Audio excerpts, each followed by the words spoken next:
How's it going, everyone? Wanted to make a quick video of me showing the agaves.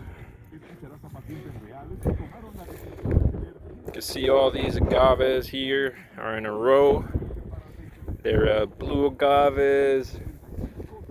Some of them are the Pariaya, some of them Guadalajara, a bunch of different species.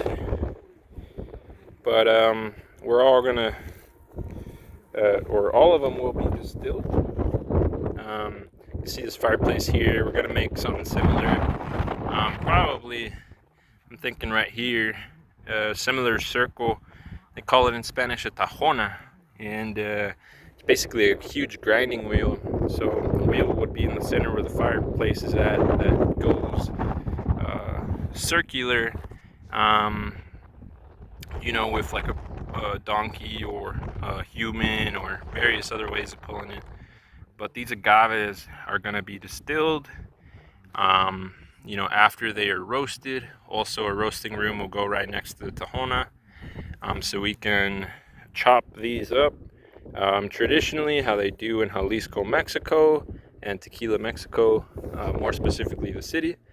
And once we chop them up and we get all the sugary bases, then we're going to be roasting them, and then we'll probably try making kits to roast them as well, instead of roasting them in brick houses or stone houses.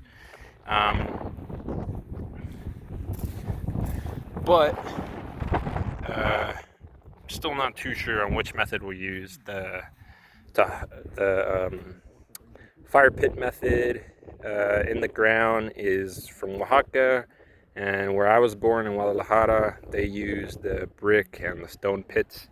And once they come out of the stone pits, then you can now grind them up in the tahona, huge stone grinder, or you can grind them up through mulchers, various different ways to extract the juice.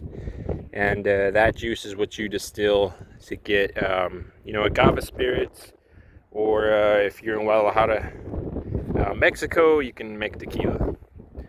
But that's what these agaves will be for. We want to make a California-made agave spirit, native to California, and specifically the Mojave Desert in LA County.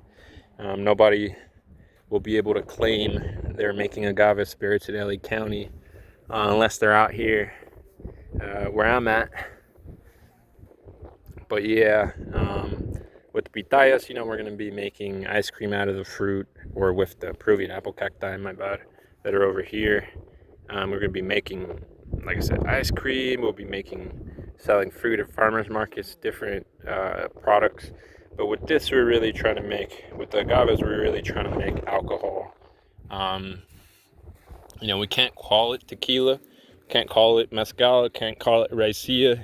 Those are all or denominations of origin, which, if you know about tequila, it's kind of like champagne wine from France. If you're not from Champagne, it doesn't matter if it's produced in Napa, you can't call it champagne. So we're going to call them agave spirits, and stay tuned for that. We'll be giving out free bottles of the first distillates so that you guys could get all messed up and tell me how it is. I'm sure it'll be amazing, but get everybody down to try it. Just check out.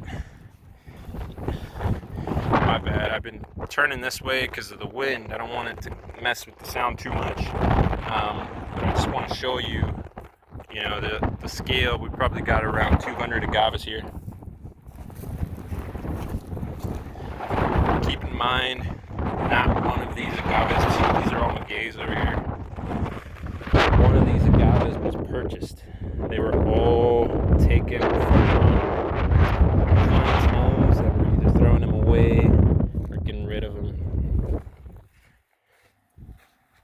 But we probably got around 200 agaves growing right now. And then, they all have babies, and we're all getting babies from our agaves. And clients are continuing to give them to me.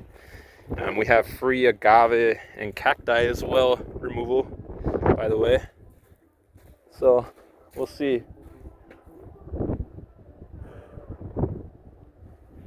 we'll see how this goes. My bad, I was just noticing this cacti over here got messed with. Looks like the,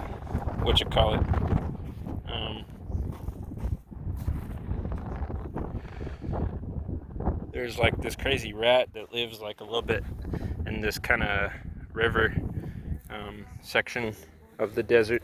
Keeps coming in messing with stuff, but it's whatever. You know, he's part of nature. Can't really hate on him too much. As long as he doesn't, you know, there was like 100 rats and they were eating the whole farm. But just one I don't mind. We'll let him have that cacti. But yeah, stay tuned, guys. We're going to be producing some agave spirits for you guys to try. It's going to be exciting.